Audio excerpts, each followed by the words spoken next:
자, 오늘 두 번째 날 하나님께서 기뻐하시는 감사라는 제목으로 시편 50편 23절 말씀 중심으로 하나님 말씀 나누기 원합니다. 같이 한번 해보실까요? 하나님께서 기뻐하시는 감사.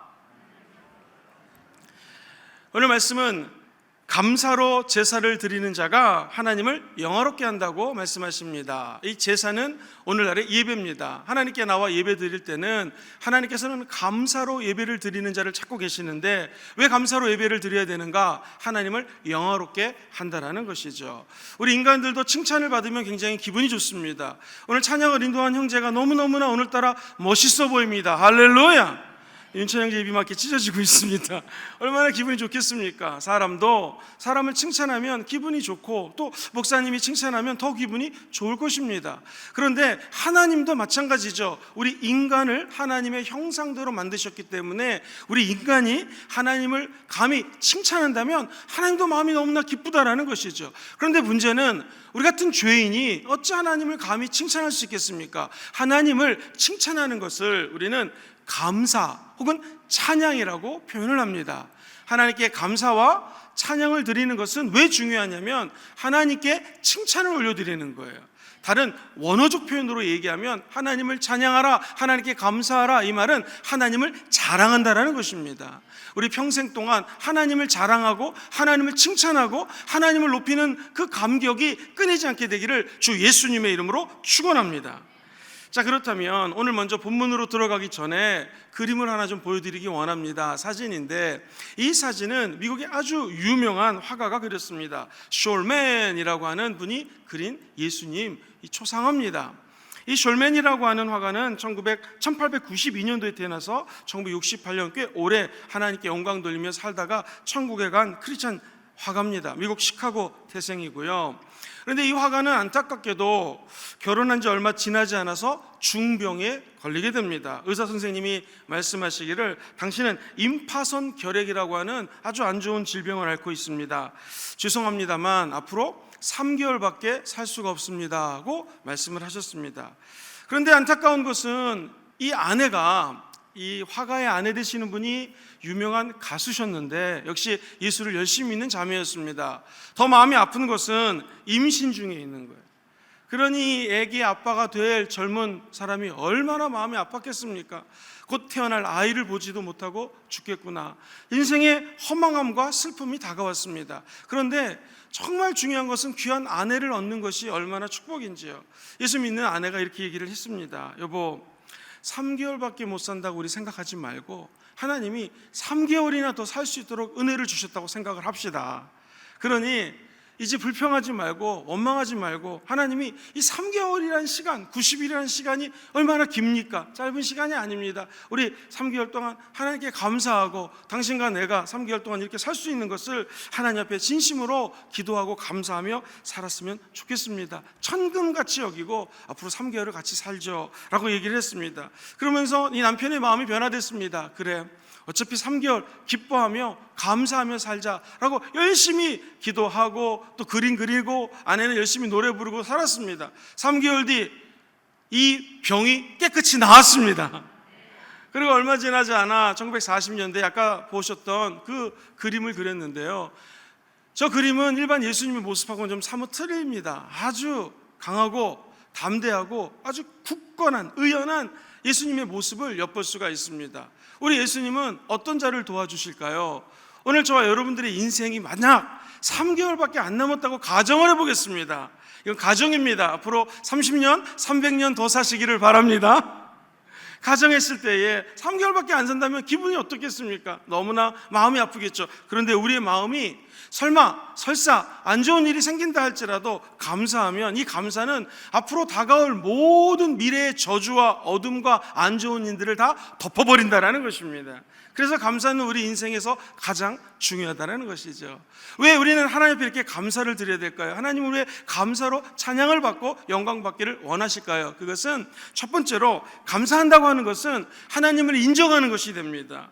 여러분, 우리 아버지들은요, 자녀가 아버지를 인정하면 너무나 좋습니다. 어떤 가정에서는요, 아빠가 모기를 그렇게 잘 잡는데요, 할렐루야, 지나가는 모기를 탁 잡아가지고 애들에게 보여주면 애들이 와 이러면은 기분이 좋다고 합니다.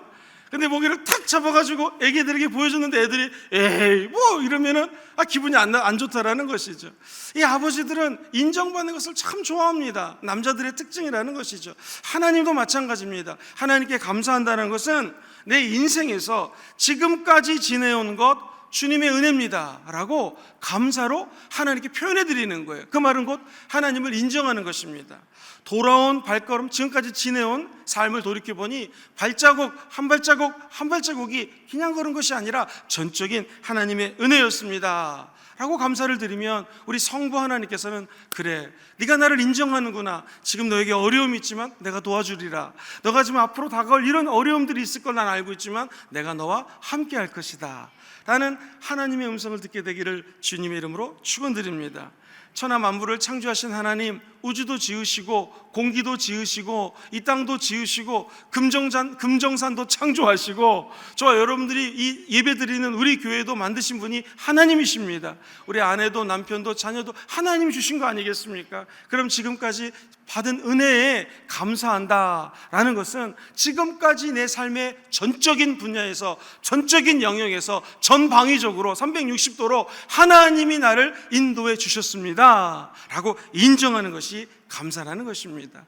지금 힘든 코로나19 시기를 겪고 있습니다. 사업하는 분들도 어렵다고 하고요, 공부하는 학생들도 어렵다고 하고요, 온통 어려움이 우리 주변에 깔려 있습니다. 그런데 올 한 해 그 코로나19라고 하는 무서운 질병이, 전염병이 전 세계를 강타했지만 이렇게 앉아서 추수감사주의를 기대하며 예배 드릴 수 있는 것 하나님의 전적인 은혜인 줄 믿습니다. 그리고 지난 한 해 동안 한 번도 굶으신 분 있으십니까? 일부러 금식한 것 빼고는 하나님께서 먹을 것을 제공해 주셨고 입을 수 있는 옷을 주셨고 예배 드릴 수 있는 우리 교회를 주신 거 하나님께 감사하는 아침 되기를 주의 이름으로 축원드립니다. 만약 그럴 일은 없었겠지만 우리 자녀들이 아팠더라면, 부모님이 너무나 아파서 입원하고 계셨더라면, 혹은 안 좋은 일들이 있었다면 얼마나 더 힘들었겠습니까? 그러나 한 사람 한 사람들을 지금까지 은혜 주시고 지켜주신 것은 철저한 하나님의 은혜인 줄 믿습니다. 이 반대되는 게 뭐냐면, 감사와 반대되는 것을 찾으라고 하면은 불평불만이라는 단어도 있을 수 있지만 이 신학을 전공한 사람들은 감사의 반대말을 인본주의라고 표현합니다. 인본주의는 쉽게 얘기해서 인간 중심적으로 생각하는 것입니다. 인간의 계산, 인간의 생각들, 인간이 갖고 있는 가치관, 지금까지 제가 만약에 60년을 살았다면 60년 동안 삶의 경험이 있지 않습니까? 그 인간적인 경험 가지고 내 지나온 삶을 그 잣대로 계산하는 것을 우리는 인본주의라고 얘기합니다. 인본주의와 반대되는 것은 신본주의라고 표현을 해요. 신본주의는 하나님 중심주의를 얘기를 하는 것입니다. 내 인생을 가만히 돌이켜보면 인본주의로 생각하면 아쉬울 때가 많습니다. 그때 내가 그 대학을 들어가지 말고 이 공부를 했었어야 되는데, 누구를 만났어야 되는데, 지금의 남편이 아니라 나를 좋아하는 미스터 킴, 미스터 박, 미스터 최, 그 사람들 만나서 결혼했어야 되는데 하필이면 이 남편을 만나가지고, 이 다 모든 것들이 인본주의적인 생각이라는 것이죠. 신본주의 생각은 무엇입니까? 지금까지 지내온 거 주님의 은혜요. 설사 내가 잘못된 결정을 할지라도 하나님의 인도하심과 도우심이 거기에는 있었구나. 저 여러분들이 우리의 삶을 인본주의적인 생각이 아닌 감사로, 신본주의 생각으로 바꿔버리는 아침 되시기를 주님의 이름으로 축원드립니다. 신본주의적인 삶을 살면 여기서부터 감사가 튀어나게 됩니다. 만물의 창조주고 우리를 지금까지 인도하신 하나님 앞에 시간마다 순간마다 감사가 끊이지 않게 되시기를 주님의 이름으로 부탁드립니다. 두 번째로, 왜 우리는 하나님께 감사를 드려야 되는가? 그것은 하나님은 좋으신 하나님이라는 것을 고백을 해야 됩니다. 그 고백하는 게 바로 감사라는 것입니다. 주님 감사합니다. 시작! 이 말은 주님 너무나 좋으신 분이십니다. 하나님 최고예요. 이 말이 숨겨져 있다라는 것이죠. 한번 목사님에게 정말 감사한 마음을 담아서 목사님 감사합니다 한번 해보시겠습니까? 시작! 제 마음속이 찌릿찌릿합니다.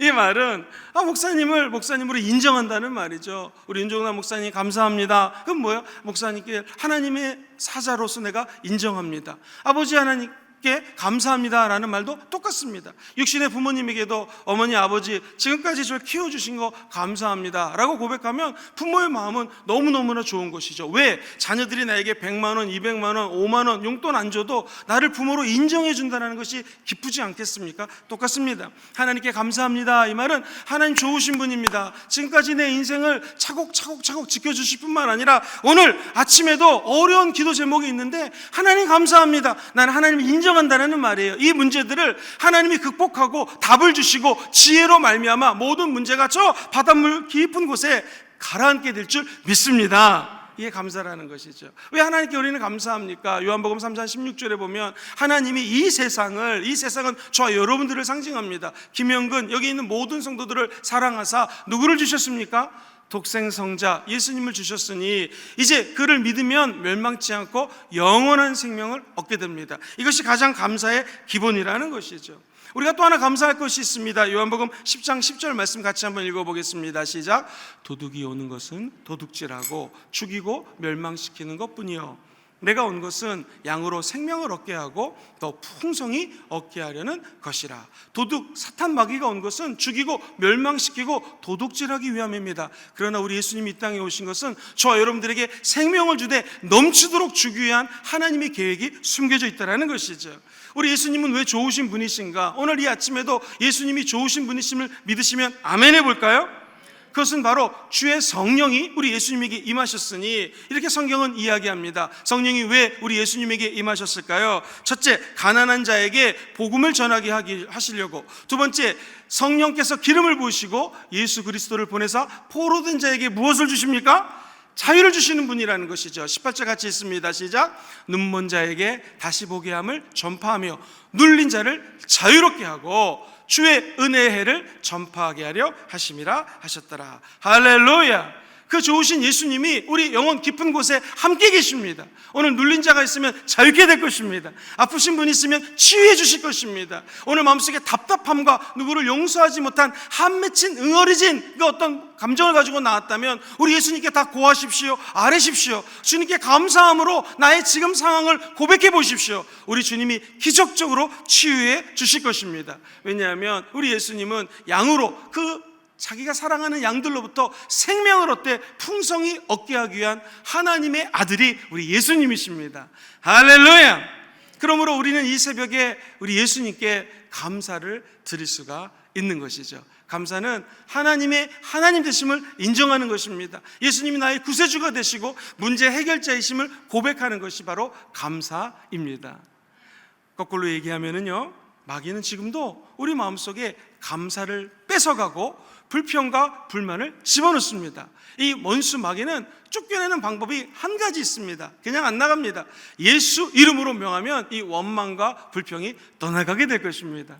원망은 불평과 원망과 어둠을 낳습니다. 그런데 감사를 심으면 그 열매가 사랑과 희락과 화평과 오래 참음과 자비와 양성과 충성과 그리고 하나님 앞에 모든 것들을 절제할 수 있는 능력을 감사로 통해서 공급받게 된다는 것이죠. 왜냐하면 예수님의 일생을 돌이켜보면 감사하는 일생이었습니다. 우리도 어느 날 언젠가는 천국에 가겠죠. 우리 자녀들이 또는 우리 주변 사람들이 야, 우리 장로님은, 우리 집사님은, 우리 권사님은, 우리 안수 집사님은 평생 감사가 넘치는 삶을 사시다가 천국에 가셨습니다.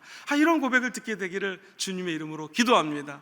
우리 손자들이, 우리 할아버지는 평생 맨날 앉으나서나 감사, 일이 안 될 때도 감사, 내가 아플 때도 감사만 하셨던 할아버지, 할머니입니다 라고 기억한다면 그 자녀들의 일생이 얼마나 복을 받겠습니까? 감사를 뺏어가는 것 마귀의 짓입니다. 감사를 주시는 분 예수님이십니다. 오늘 하루도 예수님 앞에 감사하시면 하나님을 인정하는 것이요 더 큰 감사가 우리 삶 가운데 다가오게 될 줄 믿습니다. 우리나라의 한 유명한 목사님의 간증입니다. 새벽 기도를 갔는데 한 여자 권사님이 나와서 기도를 하는데 이렇게 기도를 하더라는 것입니다. 그저 감사합니다. 그저 감사합니다. 감사합니다. 젊은 목사님 귀에는 그게 이게 좋게 들리지는 않았다고 합니다. 아니 뭘 저렇게 감사하시나, 감사. 근데 이분이 나중에 목회를 크게 하고 이제 연령이 60세가 넘으다 보니 그때 그 권사님의 기도가 그렇게 떠오르시답니다. 그렇구나. 결국 우리의 삶은 그렇게 감사하다가 천국 가는 거구나. 그래서 그래서 그 목사님도 그저 감사합니다, 감사합니다, 감사합니다. 기도 A부터 Z까지가 감사 기도 제목으로 바뀌었다라는 간증을 들은 적이 있습니다. 우리도 마찬가지입니다. 목회를 하든 어떤 사업을 하시든 공부를 하든 우리 입속에서 감사를 고백한다는 것은 주님을 인정하는 것이요, 우리 삶에 우리 예수님이 왕으로 좌정하는 지름길이 되게 될 줄 믿습니다. 자, 마지막 세 번째, 우리는 왜 하나님 앞에 감사하는 것이 이렇게 중요할까요? 그것은 감사는 하나님께서 미래에도 우리 장래에도 복을 주실 것이라는 믿음의 고백이기 때문입니다. 한마디로 얘기하면 미래에 일들은 내 의지대로 펼쳐질 수가 없습니다. 뭐 하나 내 뜻대로 되는 것이 아마 우리 미래에 없을 것입니다. 그런데 감사가 왜 중요한가? 감사를 드리면 하나님께서 내 미래를 책임져 줄 것이라는 믿음의 고백이 감사라는 것입니다. 예레미야서 29장 11절 말씀을 같이 한번 읽어봅니다. 시작. 야훼의 말씀이니라. 너희를 향한 나의 생각을 내가 아나니 평안이요 재앙이 아니니라. 너에게 미래와 희망을 주시는 것이라. 여러분, 우리 하나님의 계획은 미래에 희망을 주고 평안을 주시고 기쁨을 주시는 것이 하나님의 계획이라는 것이죠. 그럼 오늘날 감사를 하면 그 고백이 우리 미래가 연결이 되어 있다는 거예요. 오늘의 감사는 내 미래의 축복과 바로 직결되어 있다는 것이죠. 그러므로 미래에 하나님께 놀라운 기적과 응답과 축복을 받기 원하시는 우리 성도님들은 한번 아멘 해보실까요? 정답은 오늘 내 생각과 틀린 하나님의 생각 앞에 감사하는 것입니다. 하나님을 사랑하는 자, 곧 그의 뜻대로 부르심은 입은 자들에게는 모든 것들이 합력하여 선을 이룬다는 것을 믿고 감사하십시오. 아버지께로 나아가는 자는 믿음이 없이는 하나님을 기쁘시게 할 수 없나니 믿음만 있으면 하나님 앞에 나아갈 수 있습니다. 하나님을 찾고 찾으면 하나님은 상 주시는 분이십니다. 결국 오늘 믿음의 고백, 감사의 고백이 앞으로 1년 뒤 2021년도의 미래를 결정한다는 것이죠. 바라기는 2021년도 추수감사 이 새벽 제단을 만약 쌓는다면 내년 이맘때에는 우리 입술 속에서 이야, 1년 전에 우리가 쌓아놨던 그 감사의 기도가 2021년 11월 달에는 이러한 열매를 맺었구나 라는 기적과 응답과 간증이 넘쳐날지어다. 결국 우리의 미래는 오늘 내가 드리는 감사랑 바로 직결되어 있다는 사실입니다.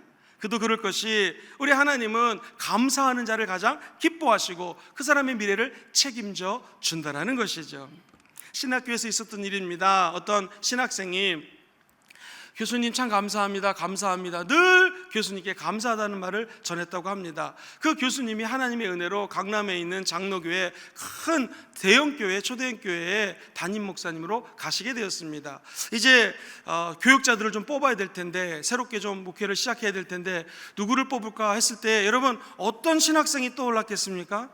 감사하는 신학생이 떠올랐고 결국에는 목사님과 하나가 되어서 큰 사역을 이룬 것을 제가 간증으로 들은 적이 있습니다. 인간끼리에도 우리가 눈으로 볼 때는 이 사람이 앞으로 어떻게 될 수 있을까, 뭐 큰일 할 수 있을까 하는 분이 지금 내 옆에 앉아 있을 수 있습니다. 그러나 10년 뒤, 20년 뒤는 아무도 모릅니다. 지금 내 옆에, 내 앞에, 내 뒤에 앉아 계신 분이 어떠한 축복을 받을지 아무도 모릅니다. 오늘 아침이지만 옆 사람하고 한번 인사하겠습니다. 있을 때 잘하세요. 시작. 있을 때 잘하세요.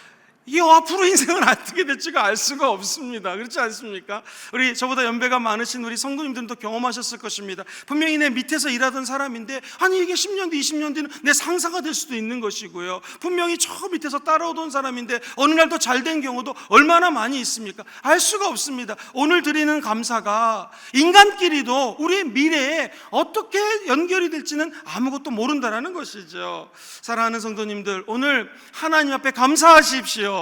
그리고 직장에 가시면 내 주변에 있는 내 밑에 있는 직원이라 할지라도 한번 감사의 표현을 해보십시오. 놀라운 기적이 우리 미래 가운데 나타나게 될 것입니다. 우리가 하나님 앞에 감사를 심으면 축복의 열매가 주렁주렁 맺게 되어 있습니다. 원망과 불평을 심으면 저주라는 열매가 맺어질 수도 있습니다. 좋은 일은 원래 좋으니까 감사하십시오. 행여 나쁜 일이 다가온다면 그 나쁜 일은 하나님께서 합력하여 선을 이루어 주실 것을 믿고 오늘 감사하시게 되기를 주의 이름으로 축원드립니다. 제가 한 자매를 만났던 기억이 있습니다. 이 제 여자 성도님은 남편을 만났는데 남편이 미국 군인이셨습니다. 그런데 아주 랭킹이라고 그러죠. 이 직책도 높고 괜찮은 백인 남성이셨는데 이런 얘기를 하더라고요. 목사님, 사실 제 남편은 재혼하신 분이십니다.